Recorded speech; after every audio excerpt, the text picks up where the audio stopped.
This week we are going to learn about color value.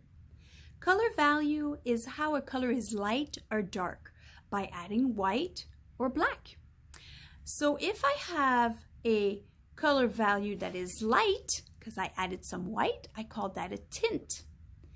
If I have a color value that is dark, because I added black, I call that a shade. I have a great little song for you guys. If you would like to get a piece of white paper and a piece of black paper, we will do it together. If you add white to a color, you make a tint. If you add white to a color, you make a tint. If you add white to a color, because you really want to make it lighter. If you add white to a color, you make a tint. If you add black to a color, you make a shade. If you add black to a color, you make a shade. If you add black to a color, because you really want to make it darker. If you add black to a color, you make a shade. Good job. So now you can learn this little song. Now let's move on to our art project today. I'm going to move this over. And today we are going to paint something that is round and big in the sky at night. What do you think that might be? Round and big at night. That's right, it's going to be a moon. We're going to make a full moon. And to make our full moon, we're going to need some yellow tempera paint and a little bit of white.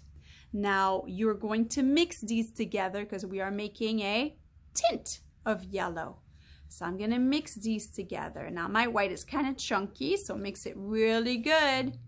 And then when you are ready, you can paint your circle. Let's paint my beautiful circle moon because it is a full moon today.